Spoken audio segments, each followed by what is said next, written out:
அன்பும் பழமையும் நிறைந்த தமிழ் மக்களுக்கு வணக்கம்ங்க. இந்த வீடியோவில் என்னை பேச வைத்த எம்பெருமான் முருகப்பெருமானுக்கு முதல் வணக்கத்தை தெரிவிச்சுக்கிட்டு வீடியோக்குள்ளே போகலாங்களா? நீங்களும் என்னுடன் சேர்ந்து இந்த மந்திரத்தை சொல்லிட்டே உங்களால் முடிஞ்சதுன்னா கமெண்ட் பாக்ஸில் ஒரு முறை கமெண்ட் பண்ணுங்க. ஓம் முருகா சரணம், ஓம் முருகா சரணம், ஓம் முருகா சரணம். என்னை காக்கும் கந்தா கடம்பா கதிர்வேலா, நீ தான் என்னை நம்பி இந்த வீடியோ பதிவு பார்க்க வந்தவங்களை கூட நின்று காப்பாற்றணும். அவங்க கஷ்டம் நஷ்டம் எல்லாம் விலகி சந்தோஷமா இருக்க நீ தான் ஐயா பொறுப்பு. ஜோதிடம் என்னும் மகா கலை மூலம் நாம் இன்று இணைந்துள்ளோம். இந்த கலையில மேஷராசி நேயர்களுக்கு என்னெல்லாம் நடக்க போகுது, அவங்க வாழ்க்கை நல்லபடியா மாறுமா மாறாதா, அவங்க பிழைக்க ஒரு வழியாவது நீ இருக்கா என அனைத்து விஷயங்களையும் விலாவரியா பேச போறோங்க. அதற்கு முன்னாடி சப்ஸ்கிரைப் பண்ணாதவங்க மறக்காம சப்ஸ்கிரைப் பண்ணிக்கோங்க. அப்படியே பெல் பட்டனையும் கொடுத்து ஆல் அப்படிங்கிற ஆப்ஷனையும் தேர்ந்தெடுத்து வைங்க. அப்பதான் நாங்க போடுற ஒவ்வொரு பதிவும் உடனே உங்ககிட்ட வரும். இந்த வீடியோ பதிவு எதுக்குன்னு பார்த்தீங்கன்னா 2025 இன்னும் ஒரு மாசம் தாங்க மிச்சம் இருக்குது. 11 மாசத்துல நடக்காத அப்படி என்ன நல்லது இந்த மாதத்துல நடக்கும் அப்படின்னு கேட்டிங்கன்னா அதுதாங்க நம்மளுடைய இறுதி வாய்ப்புங்க. இந்த காலகட்டத்தில் உங்களுக்கு கிடைக்கிற நல்ல விஷயங்கள் எப்போவுமே நீ திரும்ப கிடைக்காதுங்க. கடைசி 30 நாட்களை மறைந்திருக்கும் நல்ல விஷயங்கள் என்னென்ன அப்படிங்கிறத இந்த பதிவில் விலாவரியா பார்க்கலாங்க. அந்த வகையில் நம்மளுடைய மேஷ ராசிக்காரங்களை பொறுத்த வரைக்கும் எப்போதுமே துருதுருன்னு இருப்பாங்க. அதே நேரத்தில் கோபக்காரங்களாகவும் இவங்க இருப்பாங்க. இவங்க உண்மைக்கு புறம்பா எந்த காலத்துலையும் எந்த ஒரு செயலையுமே செய்ய மாட்டாங்க. இவங்க தாயை போல அன்புள்ளம் கொண்டவங்களா இருப்பாங்க. இவங்க தன்னோட குடும்பத்துக்காக ஒட்டுமொத்த வாழ்க்கையுமே அர்ப்பணம் செய்யக்கூடியவங்களா இவங்க இருப்பாங்க. இவங்களை பொறுத்த வரைக்கும் தான் மட்டும் நல்லா இருக்கணும் அப்படிங்கிற சுயநலம் கிடையாதுங்க. தன்னை சுற்றி இருக்கிற எல்லாருமே நல்லா இருக்கணும் அப்படிங்கிற பொதுநல குணத்தோடு வாழ்ந்துட்டு இருக்காங்க. அவ்வளவு அழகான அற்புதமான நற்குணநலன்களை கொண்ட மேஷராசிக்கார நல்லுள்ளங்களே, எல்லாரும் நலமா இருக்கீங்களா? ஏங்கம்மா நீங்க வேற, எங்க வாழ்க்கையில் இருக்கக்கூடிய பிரச்சனைகளை தாங்கிக்கிட்டு இந்த உலகத்துல வாழ்றதே பெரிய அதிசயமா இருக்கு, நாங்க எப்படி நிம்மதியா சந்தோஷமா வாழ முடியும் அப்படின்னு உங்க மனசுல நினைக்கிறது புரியுதுங்க. மேஷராசிக்காரர்களே, உங்க வாழ்க்கையில் இருக்கக்கூடிய இந்த நிலையெல்லாம் இனி வரக்கூடிய நாட்கள்ல மாறப்போகுது. உங்க மனசுல இருந்த குழப்பங்கள் நீங்க போகுது. உங்களுக்கு தன்னம்பிக்கை தைரியம் அதிகரிக்க போகுது. அடுத்தவங்க செய்ய முடியாதுன்னு ஒதுக்கி வச்ச காரியத்தை கூட அழகா திட்டம் தீட்டி அந்த காரியத்துல முயற்சி பண்ணி அந்த காரியத்துல நீங்க வெற்றி அடைய போறீங்க. திருமணம் ஆகாதவர்களுக்கு திருமண தடைகள் நீங்கி திருமணம் நடக்க போகுது. குழந்தை பாக்கியம் இல்லாதவர்களுக்கு குழந்தை பாக்கியம் கிடைக்க போகுது. பூர்வீக சொத்து ரீதியா இருந்த அனைத்து பிரச்சனைகளுக்கும் தீர்வு கிடைக்கக்கூடிய மாதமா உங்களுக்கு இந்த மாதம் அமைஞ்சிருக்குதுங்க. உங்கள் குடும்பத்தில் சந்தோஷம் நிலச்சிருக்க போகுது. நீங்கள் எதிர்பாராத நல்ல விஷயங்கள் எல்லாமே உங்கள் வாழ்க்கையில் நடக்க போகுது. உங்கள் கையில் பணப்புழக்கம் அதிக அளவில் இருக்க போகுதுங்க. உங்களுடைய ஆசைகள் கனவுகள் எல்லாமே நிறைவேற போகுது. இது நாள் வரைக்கும் நீங்கள் ஒவ்வொரு நாளையும் 4-5 பேர்கிட்ட பணங்காசு கடன் வாங்கி வாழ்ந்துட்டு இருந்திருப்பீங்க. ஆனால் இனி வரக்கூடிய நாட்களில் நீங்கள் 4-5 பேருக்கு பணங்காசு கடன் கொடுக்கக்கூடிய அளவுக்கு செல்வாக்கில் உயர போகிறீங்க. உங்கள் குடும்பத்தில் சுபகாரியங்கள் தொடர்ச்சியாக நடக்க போகுதுங்க. உங்கள் வாழ்க்கையே அற்புதமாக மாறப்போகுது. நீங்கள் ஆச்சரியப்படக்கூடிய அளவுக்கு உங்க வாழ்க்கையில நல்ல விஷயங்கள் எல்லாமே நடக்க போகுதுங்க. உங்களை விட்டு பிரிந்து சென்ற உறவுகள் எல்லாமே உங்களை தேடி வர போறாங்க. உங்களை தேடி வரக்கூடிய உறவுகளின் மூலமா உங்க வாழ்க்கையில நல்ல விஷயங்கள் எல்லாமே அடுக்கடுக்கா நடக்க போகுதுங்க.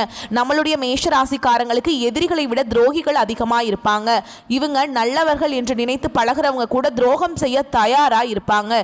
சிறு வயதிலிருந்தே மேஷ ராசிக்காரங்க மற்றவர்களால சோதனைக்கு உள்ளாக்கப்பட்டிருப்பாங்க. மற்றவர்கள் செய்யும் தவறுகளுக்கு இவங்க மீது பழி சுமத்த இவங்களை கீழே தள்ளி வேடிக்கை பார்க்க ஒரு கூட்டமே இருக்குது. எப்படியாவது 2025 முடிஞ்சு 2026 நல்ல காலமா இருக்க வேண்டும் என்று நம்மளோட மேஷராசிக்காரங்க ஒவ்வொருத்தரும் ஏங்கிட்டு இருக்கீங்க. மேஷராசிக்காரர்களே, உங்களுடைய வாழ்க்கையில் மிகப்பெரிய திருப்பத்தை ஏற்படுத்தக்கூடிய வகையில் இந்த 30 நாட்கள் விதி எழுத போகும் நாட்களாக அமைய போகுதுங்க. இந்த வீடியோ பதிவு கடைசி வரைக்கும் பாருங்க. ஏன்னா இந்த 30 நாட்கள் உங்களுடைய வெற்றி, எதிர்காலம், வலிமை, குடும்பம், சம்பளம், தொழில், அதிர்ஷ்டம் போன்ற பல விஷயங்களுக்கு பதில் சொல்லக்கூடிய வகையில் இருக்குதுங்க. நேரம் காலம் உங்களுக்கு எப்படி இருக்குது என்பதை தெரிந்து கொள்ளக்கூடிய ஒரு அதிர்ஷ்ட பதிவாக கூட இந்த பதிவை சொல்லலாங்க. மேஷராசிக்காரங்க வெற்றியை கொண்ட பிறந்தவங்க. எவ்வளவு சண்டை சச்சரவு வந்தாலும் யாரெல்லாம் தொல்லை கொடுத்தாலும் இவங்க நின்று சமாளிக்கிறாங்க. தப்பித்து ஓட மாட்டேன், என்ன நடந்தாலும் பார்த்துக்கலாம் அப்படிங்கிற தைரியம் இவங்களுக்கு பிறவியிலேயே இருக்குங்க. வாழ்க்கையில சில நேரங்கள்ல இவங்க ஓங்கி குத்தும், நம்பிக்கையை உடைக்கும். நெருக்கமானவர்கள் கூட அன்பா ஆதரவா இருக்க மாட்டாங்க. ஆனா இவங்க அமைதியா இருக்க மாட்டாங்க. அவங்களுக்குள்ள ஒரு கொதிப்பு இருந்துகிட்டே இருக்குங்க. இதுவரைக்கும் தோல்வியை தந்த கிரகங்கள் எதுவாக இருந்தாலும் இப்பொழுது உங்களுக்கு வெற்றியை தரக்கூடிய கிரகங்கள் வேலை செய்ய ஆரம்பிச்சு ஆரம்பிச்சிருச்சுங்க. சோதனை கொடுக்கக்கூடிய சனி பகவான் தயாரா இருந்தாலும் குரு பகவான் உங்களை முன்னேற்ற வர போறாருங்க. ராகு பகவான் உங்களை அழிக்க நினைச்சாலும் நீங்க கவலைப்பட வேண்டாங்க. உங்க வாழ்க்கையில் இனி வரக்கூடிய காலங்கள்ல நல்லது தாங்க நடக்கும். இந்த 30 நாட்கள் யார் உங்களுக்கு ஆதரவா இருக்க போறாங்க, யார் தடை போட போறாங்க, எது நடக்க போகுது, எதை நீங்க தவிர்க்க வேண்டும், உங்களுடைய வெற்றிக்கான ரகசியம் என்ன, எந்த தெய்வம் உங்களுக்கு பக்கபலமா நிற்க போகுது, எந்த பரிகாரம் உங்க வாழ்க்கையை மாற்ற போகுது என்பதை நான் இந்த பதிவில் உங்களுக்கு விரிவா சொல்ல போறேங்க. அடுத்து 30 நாட்கள் உங்க வாழ்க்கையை இயக்கக்கூடிய முக்கிய சக்தியாய் செவ்வாய், சனி, குரு, ராகு, இதுல உங்களுடைய அதிபதியும் குருவும் எப்படியாவது உங்களை மேலே கொண்டு வர வேண்டும் என்று பார்க்குறாங்க. சனியும் ராகுவும் உங்களை மாற்றி மாற்றி சோதனைக்கு உள்ளாக்கிக்கிட்டே இருப்பாங்க. செவ்வாயும் குருவும் உங்களை பாதுகாத்துட்டு இருக்காங்க. ஆனால் சனியும் ராகுவும் உங்களை கஷ்டப்படுத்த நினைப்பாங்க. செவ்வாய் பகவான் உங்களுக்கு வாய்ப்பு கொடுப்பாரு, கோபத்தை அதிகப்படுத்துவார், அவசர முடிவுகளை எடுக்க வைப்பார். சனி தாமதத்தை கொடுப்பாருங்க, சோதனையை கொடுப்பார், நிழல் மாதிரி உங்களை பின்னாடி இருந்து கவனித்து பிரச்சனையுமே கொடுப்பார். குரு அதிர்ஷ்டத்தையும் வாய்ப்பையும் வளர்ச்சியையும் கொடுப்பாருங்க. ராகு குழப்பத்தை கொடுப்பார், ஆசையை கொடுப்பார், சீக்கிரம் முடிவெடுக்க ஒரு மாயையை ஏற்படுத்துவார். செவ்வாய் துணிச்சலை கொடுப்பார், வேகத்தை கொடுப்பார், ஆனால் உங்களிடம் பொறுமையை எதிர்பார்ப்பார். சனி ஒழுக்கத்தை கற்றுக் கொடுக்கிறாருங்க, அனுபவத்தை கற்றுக் கொடுக்கிறார், ஆனால் உங்களிடம் அடக்கத்தை எதிர்பார்க்கிறார். குரு அதிர்ஷ்டத்தை கொடுக்கிறார், வாய்ப்புகளை கொடுக்கிறார், ஆனால் உங்ககிட்ட நம்பிக்கையை எதிர்பார்க்கிறாருங்க. ராகு தந்திரத்தை கற்றுக் கொடுக்கிறார், சோதனையை கொடுக்கிறார், ஆனா உங்களிடம் தெளிவை எதிர்பார்க்கிறார். இந்த 4 சக்தியும் சமாளிச்சுட்டா உங்களை யாராலையும் தோக்கடிக்கவே முடியாதுங்க. நீங்க தான் இந்த உலகத்திலேயே ஜெயிக்கக்கூடிய ஒரு மனிதரா மாற போறீங்க. வேலை தேடுறவங்களுக்கு நல்ல வேலை கிடைக்கும். இருந்த வேலையில பணிச்சுமை அதிகமாகும், ஆனா அந்த அதிகமான வேலைக்கு தகுந்த பரிசு உங்களுக்கு கிடைக்கும், அங்கீகாரம் கிடைக்கும், பதவி உயர்வு உங்களுக்கு கிடைக்கும். வாக்குவாதத்தை மட்டும் தவிர்த்துக்கோங்க. தொழில் செய்யறவங்களுக்கு புதிய புதிய கான்ட்ராக்ட்கள் கிடைக்கும், புதிய இடத்துல வேலை கிடைக்கும், திடீர் பணவரவு இருக்கும், தொழில் விரிவடையும். ஆனால் கூட்டாளிகளிடம் சண்டை வரும், நிறைய செலவு வரும், ஆடம்பர செலவுகள் வரும், அவசரமாக முடிவெடுப்பீங்க. அதெல்லாம் இழப்புகள் வர்றதுக்கு ஒரு வாய்ப்பாக இருக்கும். அதனால் எந்த ஒரு முடிவை எடுத்தாலும் 1க்கு 2 முறை ஆலோசனை பண்ணி முடிவெடுக்கிறது உங்களுக்கு ரொம்ப நல்லதுங்க. உங்களை சுற்றி இருக்கவங்களுக்கும் நல்லது. மேஷ ராசிக்காரங்களே, நீங்கள் இப்போ வெற்றியை நோக்கி பயணம் பண்ணிட்டு இருக்கீங்க. நீங்கள் இது நாள் வரைக்கும் எதிர்கொண்ட சோதனைகள் எல்லாமே இப்போ வெற்றியாக மாறப்போகுது. மனசு உற்சாகத்தை தேட போகுது. உனக்கு எல்லாமே சாத்தியமாக போகுதுங்க. குரு, சிவன், விஷ்ணு, முருகன், ஆஞ்சநேய பெருமான் எல்லா தெய்வங்களும் உங்களுக்கு பரிபூர்ண அருளோட பாதுகாத்து வெற்றியை கொடுக்க போறாங்க. உங்களுடைய வாழ்க்கை, உங்களுடைய மனசு, உங்களுடைய ஆன்மீக சக்தி எல்லாமே இப்போ உங்க கையில தாங்க இருக்கு. மேஷ ராசிக்காரர்களே, பணம் வரும், கூடவே செலவுகளும் வரும், ஆனா சேமிக்கிறது உங்க கையில தாங்க இருக்கு. குரு வரவை கொடுப்பார், சனியும் ராகுவும் எதிர்பாராத செலவை இழுத்து விடுவாங்க.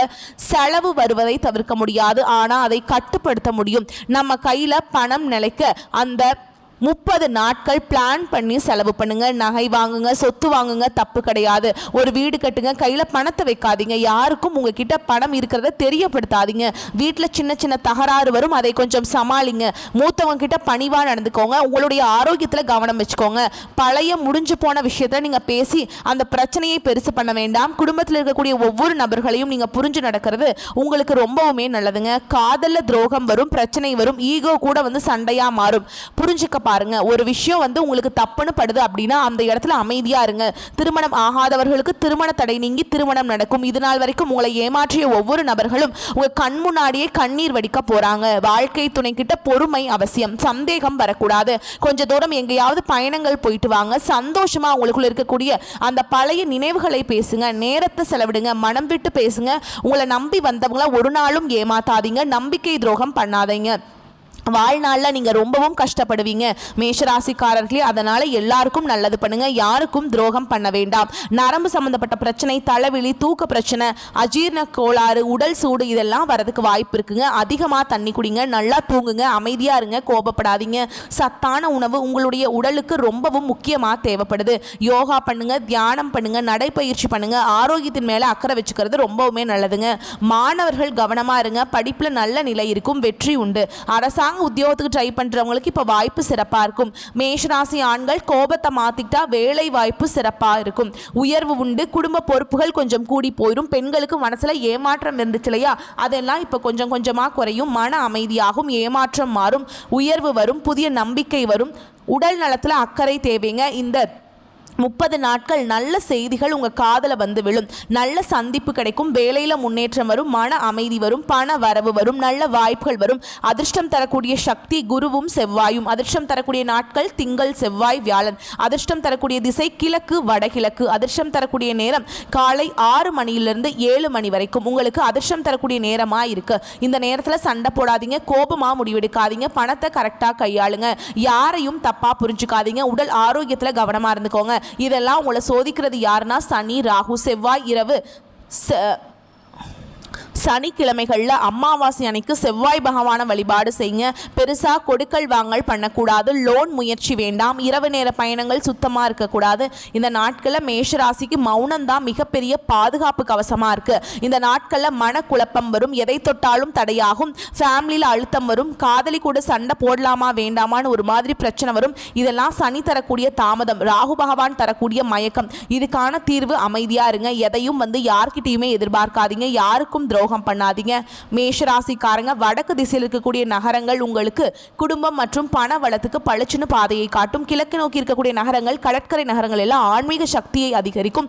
வடகிழக்கு கோணம் கொண்ட நகரங்கள் கல்வி வளர்ச்சி இது எல்லாத்துக்கும் வழிவகுக்கும். செல்வம் கல்வி இதுக்கெல்லாம் முக்கிய இடமா இருக்குங்க. உங்களுக்கான அதிர்ஷ்டமான வாய்ப்புகளை மேம்படுத்தி கொடுக்கும். தெற்கு மற்றும் மேற்கு நகரங்கள் சிக்கல், விரோதிகள், மன அழுத்தம், உடல் சோர்வு, குடும்பத்தில் குழப்பத்தை ஏற்படுத்தும். சிவன் வழிபாடு உங்களுக்கு உள்ள அமைதியை கொடுக்கும். உங்களோட கோபத்தை கட்டுப்பாடோடு வச்சிருக்க உதவும். சோதனையை தரக்கூடிய சக்தியை கொடுப்பார். விஷ்ணு வழிபாடு ஆரோக்கிய சக்தி, வாய்ப்பு, நன்மையை கொடுப்பாருங்க. முருகன் வழிபாடு துணிவு, துணிச்சல், சுறுசுறுப்பை கொடுப்பாரு. அனுமன் வழிபாடு பாதுகாப்பு, மனநலம், உடல் வலிமையை கொடுப்பார். நவகிரக பரிகாரம் சனி பகவானை பொறுத்த வரைக்கும் சனிக்கிழமைகளில் சனீஸ்வர பகவானுக்கு தீபம் ஏற்றி வழிபாடு செய்யுங்க. குருவை பொறுத்த வரைக்கும் வெள்ளிக்கிழமைகளில் விரதம் இருங்க. ராகுவுடைய தடைகளை நீங்கள் அனுமன் வழிபாடு மனக்குழப்பத்தை நீக்க உதவுங்க. உங்களுடைய மனசை கட்டுப்படுத்த கற்றுக்கோங்க. கோபம், அதிருப்தி, வேகமாக முடிவெடுக்கிறது இதெல்லாம் தவிர்க்கணும். தினமும் காலையில் ஒரு 10 நிமிஷமாவது அமைதியாக உங்களுக்கு பிடிச்ச தெய்வத்தை மனசார நினச்சிக்கிட்டு மௌனமாக உட்காந்து தியானம் பண்ணுங்கள். மூச்சு பயிற்சி பண்ணுங்கள். அது ரொம்பவுமே முக்கியம். காலையில் வெள்ளை நிற உடை அணிந்து உங்களுக்கு பிடித்த இஷ்ட தெய்வத்தை வழிபாடு செஞ்சீங்கன்னா உங்கள் வாழ்க்கையில் இருக்கக்கூடிய அனைத்து பிரச்சனைகளும் காணாமல் போயிருங்க. உங்களுடைய எண்ணம் போல் உங்கள் வாழ்க்கையில் நல்லது மட்டும்தாங்க நடக்கும். அஸ்வினி, பரணி, கார்த்திகை நட்சத்திரம் 1ஆம் பாதத்தில் பிறந்தவங்க மேஷராசியில் பிறந்தவங்களாக கருதப்படுறாங்க. இவங்க கொஞ்சம் பிடிவாத குணம் கொண்டவங்களாக இருப்பாங்க. மேஷராசிக்கு நட்பு ராசியாக இருக்கக்கூடியவங்க யாருன்னு பார்த்தீங்கன்னா கும்பம், சிம்மம், தனுஷ், மிதுனம். இவங்க எல்லாரும் நட்பு ராசியாக இருப்பாங்க. இவங்களை பொறுத்த வரைக்கும் வாழ்க்கையில் ஒரு குறிக்கோளை ஃபிக்ஸ் பண்ணிடுவாங்க. அந்த குறிக்கோளை அடையிறதுக்காக இரவு பகல் உறங்காமல் உழைச்சிக்கிட்டே இருப்பாங்க. இவங்களை பொறுத்த வரைக்கும் நட்புக்கு முக்கியத்துவம் தருவாங்க. நண்பனுக்காக உயிரை கொடுக்க கூட தயங்க மாட்டாங்க. தன்னுடைய குடும்பத்துக்காக ஒட்டுமொத்த வாழ்க்கையும் அர்ப்பணம் செய்யக்கூடியவங்களா இவங்க இருப்பாங்க.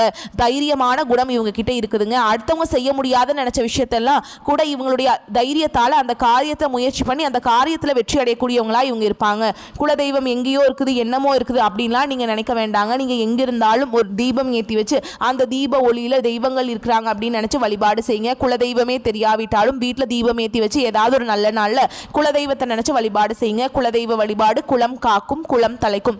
முதல்ல குலதெய்வம், அப்புறம் இஷ்டப்பட்ட தெய்வம், அப்புறம் உங்களுக்கு விருப்பப்பட்ட தெய்வம். எந்த கோயிலுக்கு போனாலும் என்ன பண்ணாலும் ஏற்றம் இல்லையே அப்படின்னு நீங்க சொல்வீங்க. தினமும் எந்திரிச்ச உடனே சூரிய பகவானை நமஸ்காரம் பண்ணுங்க. அவங்களுடைய அனுகிரகம் இருந்தா போதும். மற்ற கிரகங்கள் எல்லாம் சாதகமா இல்லைன்னா கூட பரவாயில்ல. இந்த சூரியனுடைய பிரகாசம் உங்க வாழ்க்கையவே பிரகாசமா மாத்திருங்க. அந்த வெளிச்சம் உங்களை சேரும். உங்கள் வாழ்க்கையில் இருக்கக்கூடிய கண்ணீர் எல்லாம் கரைஞ்சு போயிடும். மனிதனாக பிறந்த ஒவ்வொருவருக்கும் ஆசைகள் இருக்கதாங்க செய்யும். அந்த ஆசைகளை அடைய நம்ம நினச்சா மட்டும் பத்தாதுங்க. முழு மனசோடு நம்மளுடைய ஆசைகளை அடைவதற்கான வழியை ஒவ்வொரு நாளும் என்ன பண்ணணும்னு யோசிச்சு அதற்கான திட்டங்களை தீட்டி உழைச்சிக்கிட்டே இருக்கணும். உழைச்சா நிச்சயமாக நம்மளுடைய ஆசைகள் எல்லாமே நிறைவேறிடும். உங்கள் வாழ்க்கையில் நீ வரக்கூடிய காலங்களில் உங்களுடைய அனைத்து ஆசைகளும் நிறைவேற போகுதுங்க. அப்படியே ஒவ்வொரு மனிதனுக்கும் இருக்கக்கூடிய பொதுவான ஆசை என்னன்னு பார்த்தீங்கன்னா 16 செல்வங்களையும் அடைந்து வாழணும் அப்படின்னு தான் ஒவ்வொரு மனிதனுடைய ஆசையும் இருக்குதுங்க. பணம் வேணும், பதவி வேணும், புகழ் வேணும், கௌரவம் வேணும் அப்படின்னு தான் ஒவ்வொரு மனிதனும் தினமும் வாழ்ந்துட்டு இருக்கான். அதை நோக்கிய பயணத்தை தான் ஒவ்வொரு நாளும் மனிதன் வாழ்ந்துட்டு இருக்கான். ஒவ்வொரு நாளையும் ரசிச்சு வாழ்றது கிடையாது. எந்த ஒரு மனிதனும் போராட்டத்தில் தாங்க இந்த உலகத்தில் ஒவ்வொரு மனிதனும் வாழ்க்கையை வாழ்ந்துட்டு இருக்காங்க. மேஷராசிக்கார குழந்தைகள் விளையாட்டுத்தனமாக இருப்பாங்க. போட்டிகளில் ஈடுபடக்கூடியவங்களா இருப்பாங்க. கல்வியில் சின்ன சின்ன தடைகள் இருந்தாலும் வலிமையான நினைவாற்றல் இவங்களுக்கும், தொழில் வாழ்க்கையில் பல சவால்களை இவங்க எதிர்கொள்ளக்கூடியவங்களாக இருப்பாங்க. பரம்பரை ஆதரவு குறைவாக தாங்க இருக்கும் இவங்களுக்கு. காதல் வாழ்க்கை தீவிரமாக இருக்கும், ஆனால் அவசர முடிவுகள் பிரச்சனையை உண்டாக்கும். நண்பர்கள் அதிகமாக இருப்பாங்க, ஆனால் உண்மையான நண்பர்கள் குறைவாக தான் இருப்பாங்க. 36 வயதுக்கு மேல் வாழ்க்கை நிலையானதாக மாறும். 50 முதல் 60 வயது வரை போராடக்கூடிய நிலை மாறும். வாழ்க்கையில் சோதனைகள் குறைந்து அமைதி கிடைக்கும். குழந்தைகள் மூலம் பெருமைகள் சேரும். நல்ல உடல் நலம் இருக்கும். நீண்ட ஆயுள் இருக்கும். ஆட்சி, இராணுவம், போலீஸ், விளையாட்டு, மருத்துவம், பொறியியல், இயந்திர தொழில், வணிகம் போன்ற துறைகளில் மேஷராசிக்காரங்களுக்கு ஏற்ற தொழிலாக இருக்கும். காதல தீவிரமான பாசம் இருக்கும், ஆனால் அதை எப்படி வெளிக்காட்டுவது என்று தெரியாது இவங்களுக்கு. பொறுமையின்மை காரணமாக சண்டை வரும். சிம்மம், தனுஷ், மிதுன ராசிக்காரங்க நல்ல பொருத்தமாக இருப்பாங்க. குடும்பத்தில் தலைமை பங்கு எடுத்துப்பாங்க. தைரியம், நேர்மை காரணமாக சமுதாயத்தில் மரியாதை கிடைக்கும். செவ்வாய் அடிப்படையாக வலிமையான கிரகங்க. சனி சோதனையை தருவார். குரு அறிவு மற்றும் அதிர்ஷ்டத்தை தருவார். சுக்கிரன் காதல் மற்றும் செல்வத்தை தருவாருங்க. ராகு, கேது திடீர் மாற்றங்களை உங்கள் வாழ்க்கையில் தருவாங்க. வரக்கூடிய வாய்ப்புகளை மட்டும் கரெக்டாக பயன்படுத்திக்கோங்க. நல்லதே நடக்கும். நல்லது மட்டும்தான் நடக்கும். வந்த கஷ்டங்கள் மறையட்டும். வரக்கூடிய கஷ்டங்கள் விலகட்டும். என்றென்றைக்குமே கடவுள் உங்களுக்கு துணை வரட்டும். நன்றி, வணக்கம். வாழ்க வளமோடு நலமோடு.